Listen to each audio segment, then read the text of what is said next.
Good evening and welcome. Gory new details in the gruesome murder of Shraddha Walkar. This is the murder most foul all of India is talking about, and that's my top focus on the Newstrack.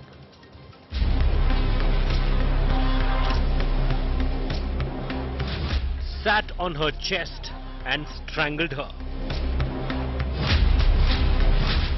Chopped Shraddha's body for 10 hours. Burnt her face. Watched Netflix after murder. Inspired by Dexter.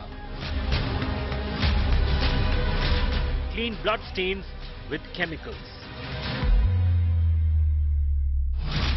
Cops hunt for Shraddha's remains.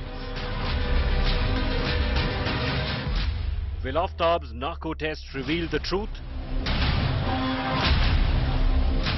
India's murder most foul. Big focus on Newstrack. Here's a quick look at the headlines I'm tracking tonight. Delhi police get 5-day custody of Aftab Poonawala. A narco test will be conducted on the prime accused in the Shraddha Murder Case soon. No relief for Satyendra Jain in the money laundering case. Delhi High Court rejects his bail plea. Jharkhand Chief Minister's ED grilling underway for 8 hours and counting. He's been asked about his links to illegal mining accused Pankaj Mishra. Soren cries vendetta. Congress leader Kamal Nath under fire for cutting a temple-shaped cake which had Lord Hanuman on top of it. BJP calls it an insult to Hindus. UK Finance Minister declares that the country is in recession, announces tax hikes and spending cuts. More horrific details have emerged about the murder of 27-year-old Shraddha Walkar. Not only did her live-in partner Aaftab Poonawala allegedly strangle her and chop her body into 35 pieces, he's confessed to burning Shraddha's face to conceal her identity. Investigators say Aftab butchered Shraddha's dead body for nearly 10 hours. Our crime editor Arvind Ojha with our lead story tonight. Butchered into 35 pieces. Her face burnt to conceal identity. Her body kept in shower to soften.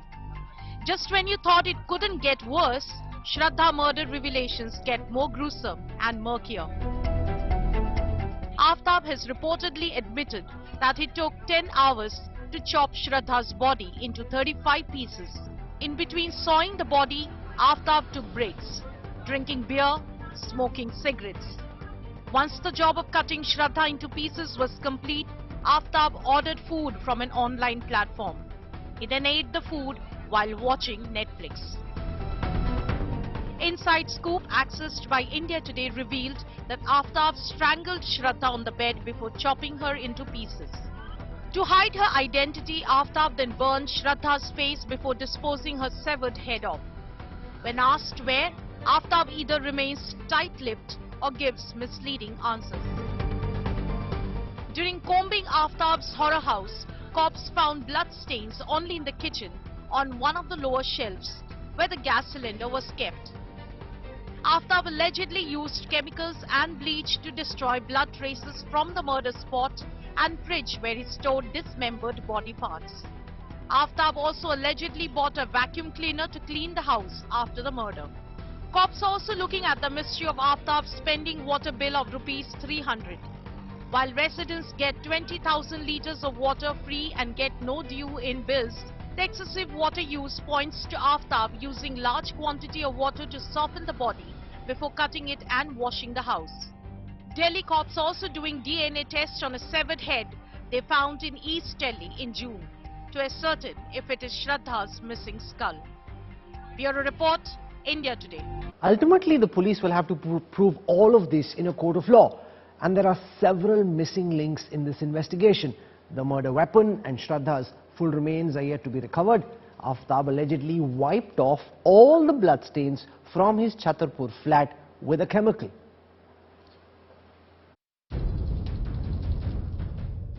India's most gory murder has sent a chill down everyone's spine. Despite mind-numbing findings and horrifying revelations, there are several missing pieces in the murder probe jigsaw being probed by the Delhi police.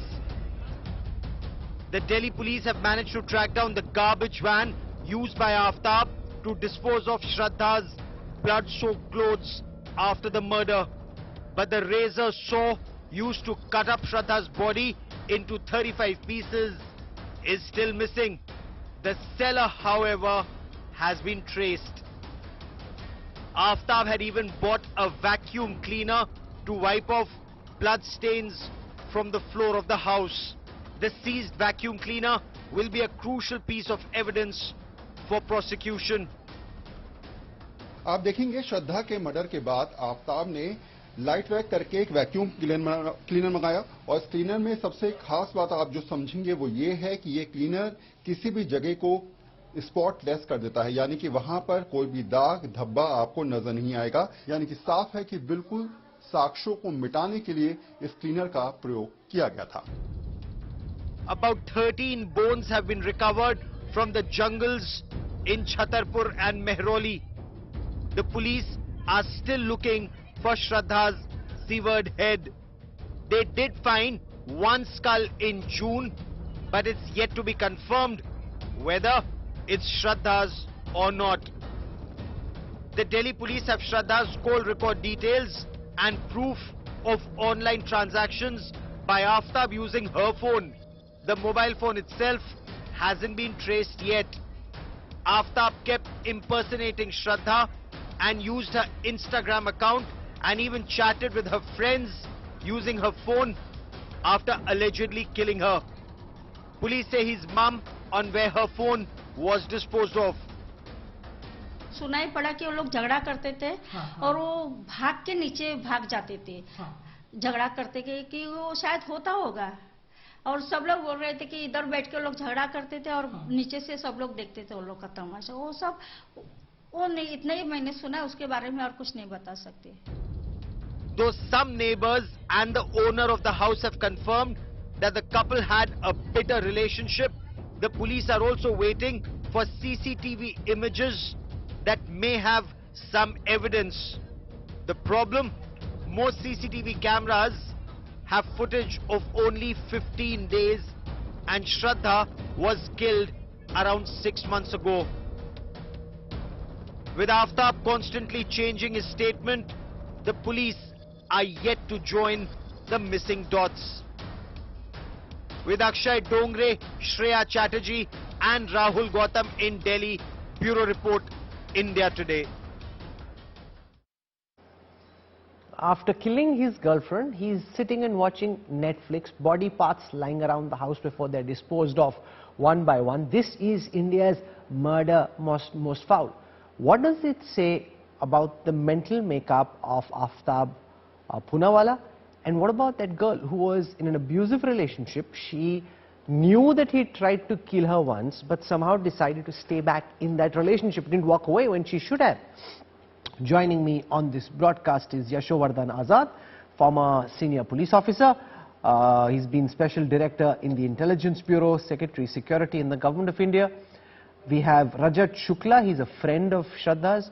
So we'll hear about Shraddha, about their relationship. We have Dr. Anjali Chhabaria, psychiatrist and psychotherapist, doctor at Mind Temple.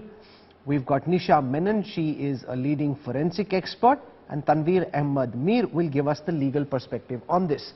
I want to go across to Yashovardhan Azad because if you're dealing with the kind of character Aaftab Poonawala seems to be and he's saying the kind of things that he is, and I'm no investigator but just as a layman would wonder how much of this is true, how much of this is fiction, how much actually happened and how much is he making up? How do you try and answer that question, Mr. Azad? I think first that he's a real cold-blooded murderer. You know, we shouldn't call him a psychopath or depraved, even if he is, because, I mean, that's one legal route his lawyer might take to make him escape from the gallows.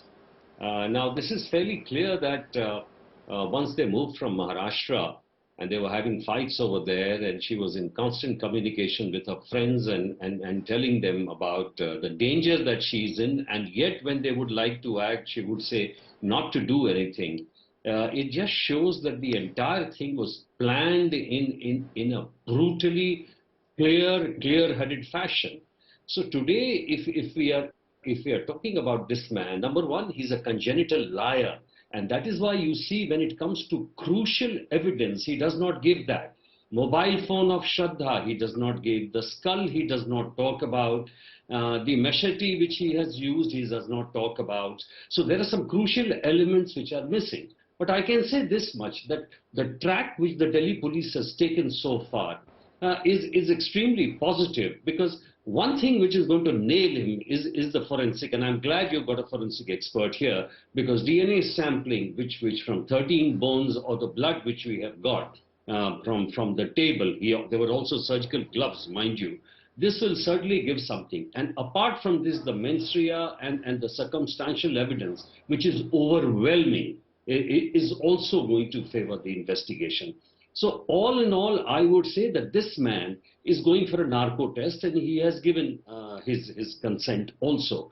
The narco test in the case of Kasab gave quite a bit of details, and the police would be hoping that, details come out so that it helps the investigation. Because mind you, the narco test does not help much by way of evidence, as Supreme Court has said. So I'm expecting something to come out in the narco test. Number two, something to come out further in the investigation with respect to the machete and these two findings. And third, by way of the DNA sampling, which the... Rajat Shukla, you are Shraddha's friend. How long did you know her? What can you tell us about her relationship with Aaftab Poonawala?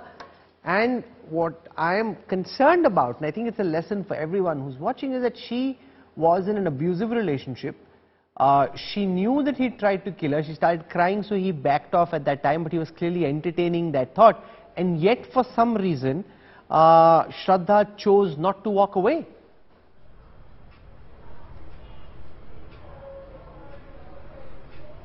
First of all, thank you, Rahul, for inviting me.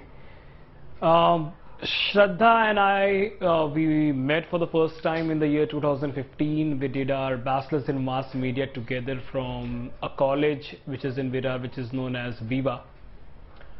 While pursuing our education, I had, met this girl, and she was a very active, outspoken, bold, somebody who was blunt to speak and express herself, this kind of a girl. However, the much I then knew about Aftab was when, she had revealed it to one of her friend, the best friend. She was also from our college group. In 2019 was when Aftab was introduced, that, Aftab is somebody who has entered Shraddha's life. However, it has also been said that Aftab was already there since 2018 itself. Now, Aftab used to beat Shraddha, and those things were also revealed from the very start of the revelations made about the relationship itself. Like, the revelations were made about the relationship, and then sooner after that, Shraddha also started revealing that this person is very, very violent. And these things kept on happening and happening, but there must have been a very big reason because of which, in spite he doing such brutal behavior with Shraddha, she was staying, because Shraddha was not a person who would stay in a toxic relationship. Practically, absolutely not. And she was a practical girl. However, she was still staying. That really made us question. I remember of an incident when Aftab had literally burned her through cigarette butts, her back, and she literally went to her female best friend and she showed it to her. And all we people in the group, we were shockingly surprised, and we went to Aftab. I wasn't there, but there were a few people who went, and they confronted Aftab, and they said they were really wanting to put Aftab behind bars, However, Shraddha then, said that let's give him a chance.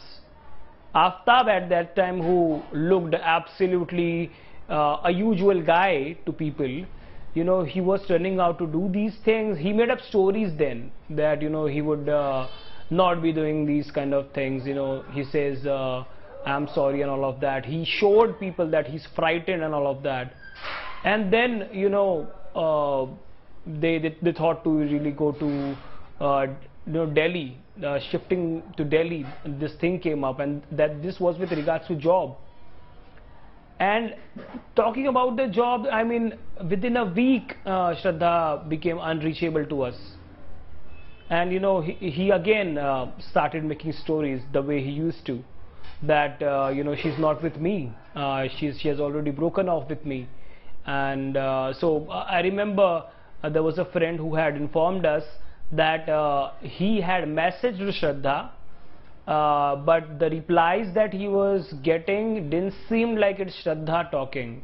And then the message that he did at the end was, "Where are you, Shraddha? Are you safe?"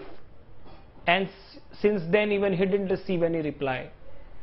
So we were hoping that Shraddha comes back. We were hoping that she's maybe traveling or something like that. But after 5 months or more than 5 months, we got to know that she is brutally murdered. Dr. Anjali Chabaria, Shraddha is clearly an independent woman who has the agency to walk away from her parents, stay by herself in the capital, and yet for some reason she chooses, as some other women do as well, to stay on in this abusive relationship. Given the fact that he'd already indicated once that he was thinking about killing her, given the fact that he was using cigarette stubs, getting violent again and again, what does it tell you about Shraddha that she chose to stay on in what was a toxic and abusive relationship? So, often we see that in a relationship, if there is one person who is, he's violent, he's aggressive, but at the same time this girl is staying on, maybe she has her own needs of dependency, or she feels that she's so empathetic and she is psychologically so strong that she's going to change his behavior. And that is a mistake that I see a lot of young people make, both girls and boys. When they have a spouse who convinces them that, they are behaving in a certain manner because of maybe something that the other person has done. The problem is that these people get convinced and they also feel that their love will change it all. And they continue to love them, make excuses for them, and also find excuses for their behavior. So they say, typically we see that in these cases, there could be one person who's extremely suspicious and who may say that, oh, you're smiling more with another boy or another girl than you're with me. They convince them. And then the second thing they do is they isolate them. Like how the friend was saying, they have shifted, they've gone, they've changed cities. And suddenly she's not in touch with her friends. So what they typically do is they isolate them and they keep convincing them that what they are saying is right. I see a lot of young people who are trapped in such relationships. And my one advice to them is get out of it.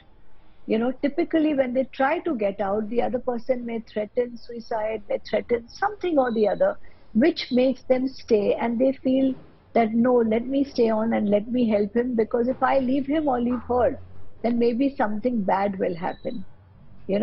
So of course we'll have to go into details about her personality, which I'm not aware of. But at the same time, this is what we see in society today, and this whole thing about love, which is, I mean, our definition of love actually comes from what we see in the media, and that needs to be changed. We need to be having more discussions like this in schools and colleges about what is realistic love, what are relationships, rather than having a sugar-coated story where we think that our love can change it all, or we must tolerate if we love somebody. The fact is that we must teach our girls and boys to talk about these things when they happen, so that they can take help. Nisha Menon, from a forensics perspective, We know that he bought special chemicals to wipe off all stains and all markers. What would a forensic investigator be concerned about at this stage? How would you try and address those concerns to be able to get a full forensic picture of what really happened?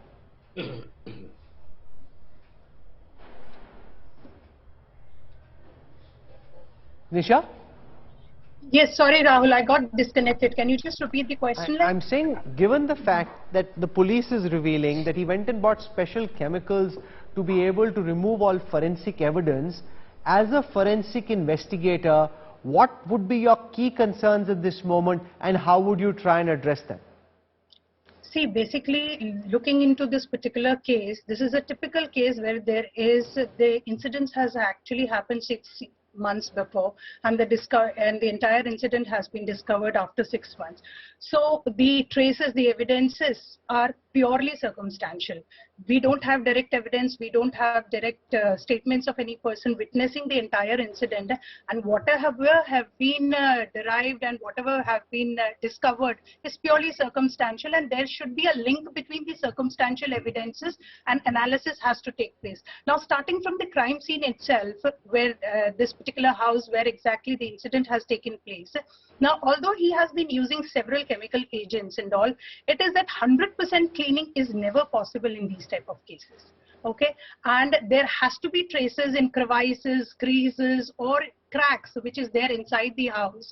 So a luminol test basically which gives blood spatter patterns also would have been an ideal investigation method to prove the quantity of the blood which is there inside the particular house or incident's place. Secondly is, I would say that the weapon which has been used, which he claims that he has used, a razor saw, has not been discovered. Now we have like approximately 10 to 13 pieces of human remains or bones which have been discovered from these places, which definitely at one part has been sent for analysis, DNA analysis. Simultaneously, that bones can be studied extensively, the edges of the bones, if a saw has been used. So definitely that would leave trace. Anything which is a clean cut or a saw cut will have its own set of individuality or impression towards the edges of the bones. So somewhat by analyzing those bones, it can be related that this particular weapon which he is claiming has been used or not can be corroborated with the type of weapon. And even the places where exactly, like the fridge, 100%, I would say that all reagents which is present, even a bleaching powder or a vacuum cleaner, no one claims that it is 100% cleaning source, and there are trace elements, tissues which might be in corners or creases of the fridge also, and even the car which he has used to take or dispose of this entire body, the hair samples which are there, maybe inside the car, which can be linked with like she have been traveling inside that, blood traces and all these are very critical, which might not be visible with the latent eye. So there are reagents, there are latest technologies which are there with which that can be extracted, and subsequently there can be the number of evidences linking this entire crime can be correlated and can increase in numbers if a proper and thorough forensic, which I am sure that the team is doing a very good job. And Tanveer Ahmed Mir, if you were the defense lawyer for Aaftab, what according to you are the gaps in this case? Where do you think the police's case could possibly come under strain? What are the gaps you'd be trying to exploit? Yes. The gaps have to be... One second, Tanveer Ahmed Mir. Tanveer. Thank you for inviting me over. Now, what I feel is from a defense perspective of whenever any such accused is to be defended, what's important is, like the forensic expert said, that this is a case of circumstantial evidence. Now, in circumstantial evidence, the job of the prosecution and their obligation becomes harder. Because if they set up a case based on, say, for example, 6 different circumstances, if out of those 6 circumstances, one falls apart in the court is obliged to acquit. Now, therefore, what is important for the defense is also that defense is enabled to take alternative, inconsistent stands in a court of trial. For example, I can take a stand that the lady left. I can also take an inconsistent stand that I am insane. and claim the benefit of law in terms of legal sanity. Therefore, if the interest of justice is to be subserved in this case, it is very important that the investigators fill in all the gaps. First of all, what they should be doing on the crime scene, the vehicle, the vacuum cleaner, is a blue light examination. Now, what does blue light show? Blue light shows invisible blood stains. So what is not, what you cannot see with your naked eyes, blue light will show. Now, tomorrow, if the blue light examination shows white stains, then the accused will be called upon by a court of law to say that you are living in this apartment. How come there are white blood stains? Similarly, the car. Similarly, the vacuum cleaner, if that was used for the purposes. Similarly, the refrigerator or anything, whatever is connected.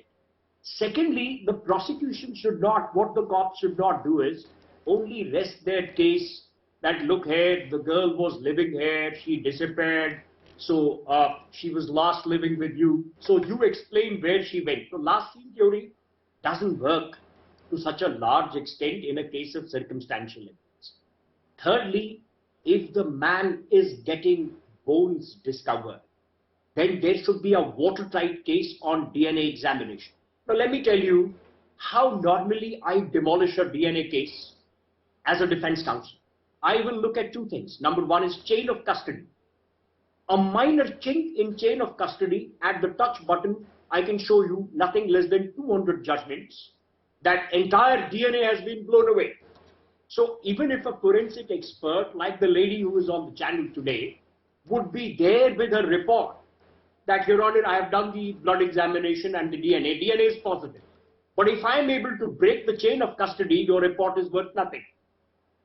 I will also expect the cops to preempt a defense plea to go for a psychiatric evaluation, to rule out chances of any kind of insanity. There is a whole procedure and whole defenses are available. A watertight case, good investigation, cover the loopholes, get good connect. For example, if he Googled something on the net through his phone, now preserve the primary evidence, which is the mobile or the laptop. Send it to a forensic. And then the forensic will come and testify, and then a court of law can ask a question. Anjali Chabare, can Aaftab get away if his lawyers say he was insane? By pleading insanity, can he at least try and reduce the kind of sentence he has to deal with? How would you suggest that the investigators prove that here's a man who's done what he has in his full senses, not because he's insane? So typically what happens is that this plea of insanity is used by people. But what we have seen by previous court recordings is that if we can prove that the person knew what he was doing, at that time, like if you remember that, I think Raman Raghav case, where he was responding to hallucinations, and he was doing this, he was killing those people.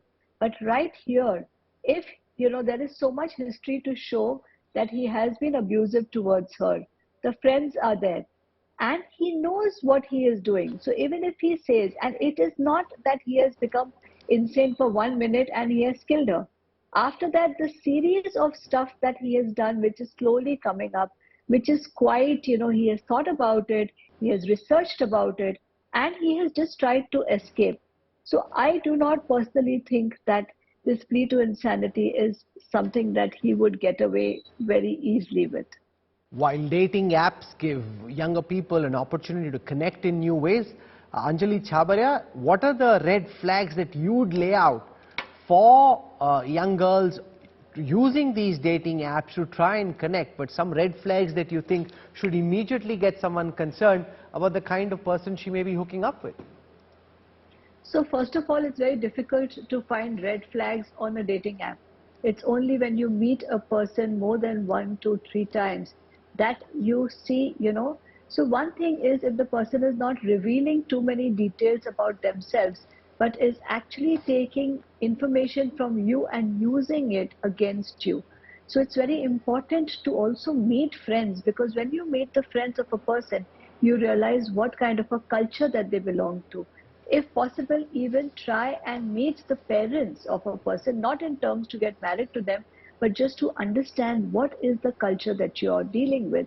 Of course, when you spend time, these people are normally very secretive and do not share too much information. So if the person is not telling you about where they work or what their lifestyle is or who they may have dated in the past, please, this could be a red flag. These people also know how to manipulate others. So typically the story may start in such a way that they will be all flowery, they will do exactly what you want, or they will say all the right things, but the actions and the behavior does not match. Third is being extremely possessive or suspicious. Many a times we like it when someone is so possessive about us, but actually that may be a red flag, because that is not normal behavior. Okay, we'll keep tracking the story because the story is here to stay. There are very rarely times when a murder catches people's imagination in the way that this particular case has. We will track what happens. I want to thank our guests. I see Rajat has his finger up before I wrap up about something that, possibly she should have been looking out for, signs that were visible that for some reason Rajat, Shraddha ignored.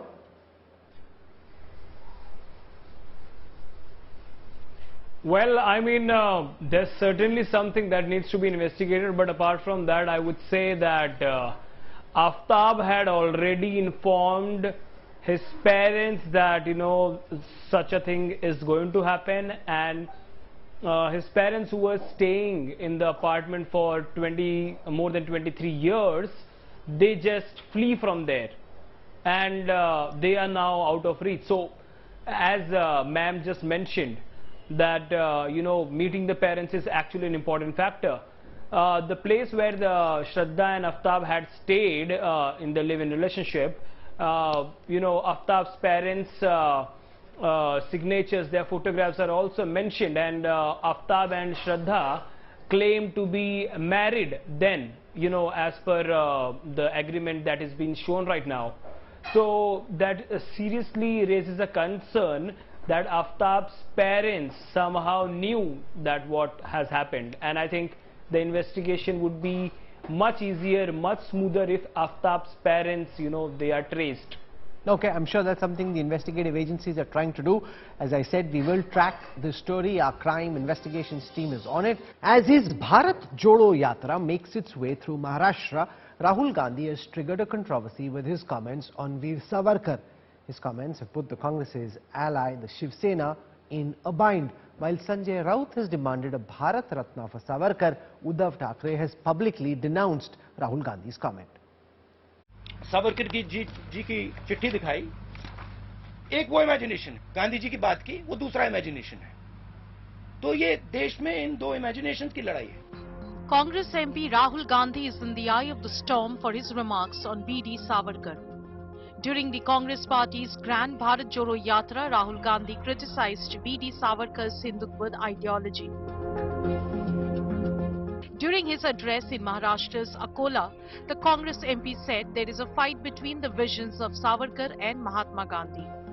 He further went on to say that Congress party is open to discussion and that they have no dictators.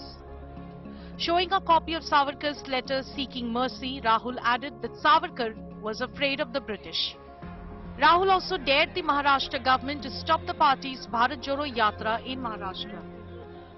मेरी thinking है कि जब सावरकर जी ने इस कागज पे sign किया, उसका कारण क्या था? उसका कारण डर था. अगर वो डरते नहीं, वो इसको कभी नहीं साइन करते. और इस सिग्नेचर में धोखा था. Rahul's statement, as expected, set the cat among the pigeons. Ranjit Savarkar, the grandson of B.D. Savarkar, has decided to lodge a formal complaint against Gandhi.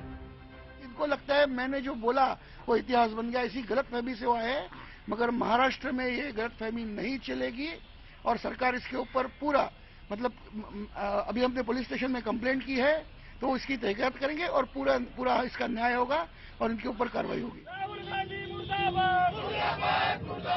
BJP slammed Rahul Gandhi for shamelessly lying about the freedom fighter, staging protest against Congress across Maharashtra.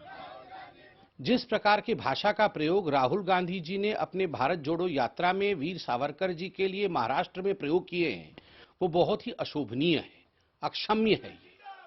And even Rahul's ally in Maharashtra, former CM Uddhav Thackeray, made it clear he did not approve of the comments on Savarkar. जे राहुल गांधी बोलले त्याच्याशी आम्ही सहमत नाही.